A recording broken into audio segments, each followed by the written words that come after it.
Hi, pretty people. So the topic that I'm about to go into is deceptively lighthearted and silly, perhaps, but there's a very serious political sort of underlying message. And yeah, so I live in Thailand, and in Thailand there is a cultural phenomenon in entertainment called BL, which stands for boy love. Which is different. It's basically about love between two guys, but so kind of romance. But it's different from the LGBTQIA cinema style that we have in sort of more what you might call where woke is a phenomenon, um, kind of like post sexual revolution, post like because we had in a lot of Western countries we had the flower children and then um, this idea of free love. And then, so the gay movement and the rainbow movement was coming out of that more. Whereas, for instance, in Thailand, there's an old um, traditional history of what you might call like transsexual concubines, um, who were part of, at one time, the court. Anyway, huge sidetrack there.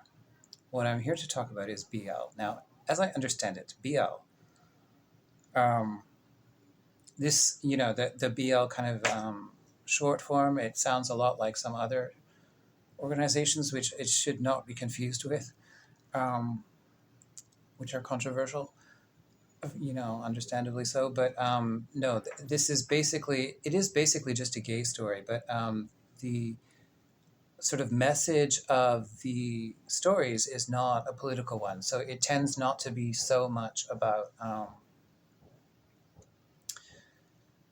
social issues as much as, like, for instance, what we would have in Canada, which tends to be quite heavy on social awareness and social justice.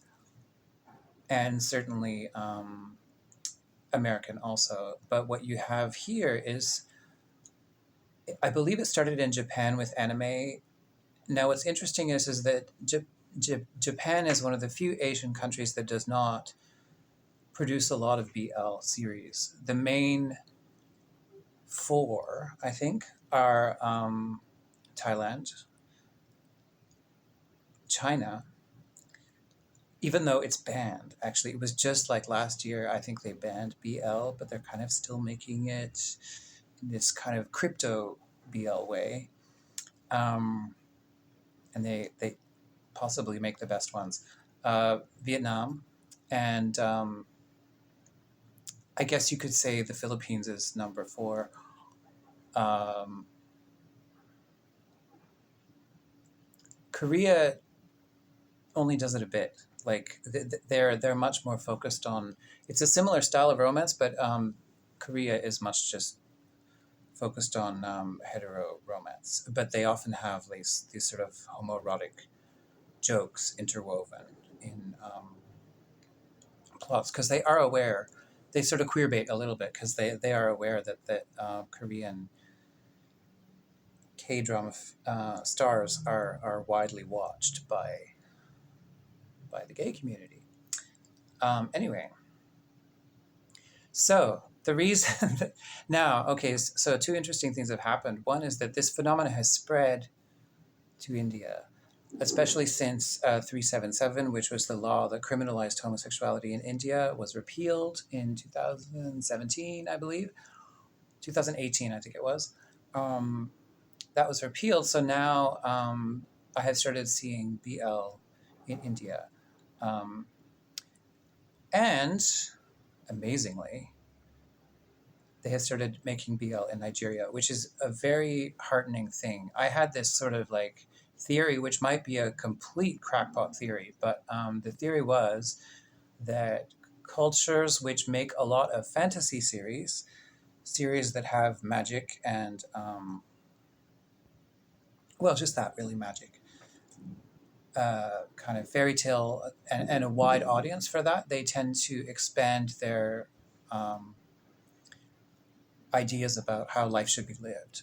And I had noticed that Nigeria has one of the it is third largest movie industry in the world, I think, and their favorite topic is witchcraft, usually antagonistic towards witchcraft, but it's featured. So if you're searching for words like goddess, priestess, witch, you will find a lot on YouTube, especially of Nigerian movies, and and quite a lot of them are anti witchcraft. So it's kind of like with this Christian parable narrative going on. Oh, sorry for the word, but the majority of the content is this magic happening and this sort of story and interplay. So there's a lot of atmospheric magic in the stories, which I think has a subliminal effect that the creators are maybe not totally aware of. Anyway, so my theory was basically like people tend to expand their ideas about sexuality and just kind of diversified lifestyles when they are exposed to a lot of media about magic, because the nature of fantasy is that it's supposed to uncap your imagination. So anyway, yes. So there is a common theme in BL, which I'm not sure that India and Nigeria have caught on to, but there is a sort of trope, if you will, that makes it BL as opposed to just a gay love story. And for one thing, the topic is not homosexuality. The topic is the love that happens to be between two guys. So it's really about, and the topic is this revelation that these two characters, or one of them sometimes, had never before assumed, usually because they're young, but it could theoretically you could have a BL story between two 80-year-old men. But the idea is that they had never considered the possibility of falling in love with another man until they see this guy and until they see the love of their life. And then the sky opens and rose petals start falling and everything's in slow motion. And it's like this mystical experience almost. And now I think that these series are very important. Recently, there was like some pushback against them in Thailand and Vietnam, I believe, because they are kind of like there's a huge push to become socially aware in these countries. And there was some pushback against this style of entertainment, saying that it was not serious enough and not sort of topical enough, not relevant enough, not enough focus on things like AIDS and bullying and um, uh, trans issues, like all of these things that we normally associate with the rainbow flag, which are a lot of the struggles. BL is not about the struggle. That struggle usually, like, it'll come up, but it's kind of side issue. Sometimes one of the characters gets bullied or something, but it's not the main theme of the plot. The main theme is how that these struggles feed the romance. Um, the reason I think it's very important is not just because it furthers. On the one hand, I also think like a lot of young people watch this, so I do think that it does open up their minds to the idea of homosexuality as not really a thing. It's interesting because this the way that BL introduces it is it makes the love more important than the label, which I kind of like. Um, and the other thing is that it's a sort of backdoor message, like it's a very subliminal message. But the other thing I really like about it is that it sort of addresses this cultural notion which we've had for thousands of years, that men are the function of men is combat and hunting. basically, like violence. The purpose of a man is to be effective in some kind of violent capacity, to be able to kill. And it kind of uproots that, like right at the root of it, the way that they convey this sort of softness. And it'll show like these kind of like quite,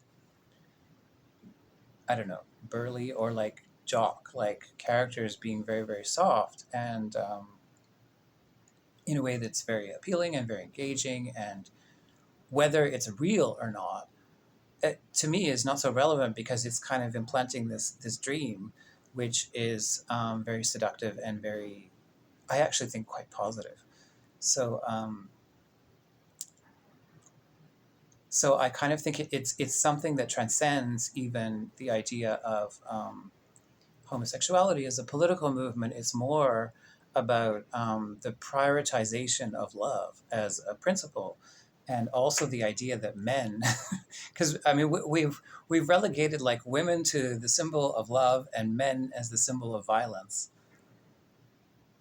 So basically, that's saying that all women should be lesbian, because I mean, you know, men can't love. I don't know, like what's the message there? Or they love on the weekends, and then the rest of the time they're beating everyone else up. I don't know. Like I think that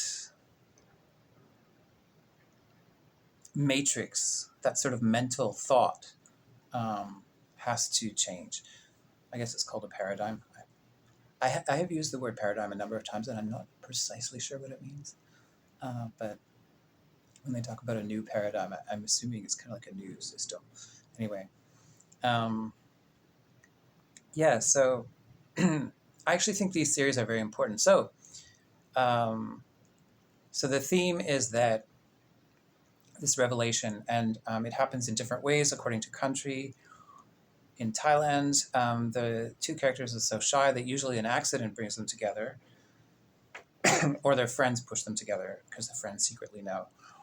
And in Vietnam, it's usually that they're fighting, and then they fall on each other and kiss by accident, which happens all the time, of course, in real life. But you know, in these series, it's like there's some kind of magnetism between two lips, so they just get drawn together, and then they look all shocked, and they're like, "Oh, what was that?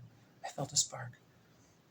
And usually in the Thai ones, it takes like 8 episodes for them to touch pinkies. Like the pinkies are just getting closer and closer each episode, and then there's the shock. In the Chinese ones, usually one has a crush on the other, and then he stalks him and he stalks him and he stalks him. And he just wears this guy down. And the other guy, and even in the stalking, they're kind of not really aware that this is like a romantic feeling.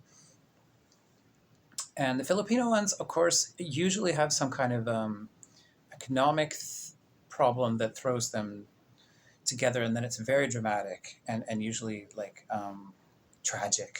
They love to do really tragic. Thai and Filipino can be too tragic for me, because sometimes I just want to watch something really silly, and sometimes those are like a little bit too, they go really far with the Shakespearean tragedy. Um, the only other the only Western country I've seen doing a BL is actually Canada. You know, they do their duty, right? Like they do their LGBTQIA plus cinema with the issues, and then they also do BL. Canada, for being so serious in its like professional life, it can be very, very lighthearted in the art. And they did like this movie called Wildwood with two Mi'kmaq boys on a road trip, which was very sweet. And they realized that they were in love with each other on the way. Anyway, so that was nice to see, because as a Canadian, I had never really dreamed that they would do something like that. Anyway, yeah, I think it's important. I think that things that we sometimes think are quite frivolous are actually important, or at least worthy of dignity. So that's my little rant about BL. Um, I had all these serious topics I was going to talk about, and then when I sat down to do a video, I realized I just want to talk about BL, because that's what I've been doing. I've been watching it. So lots of love to you all. Bye.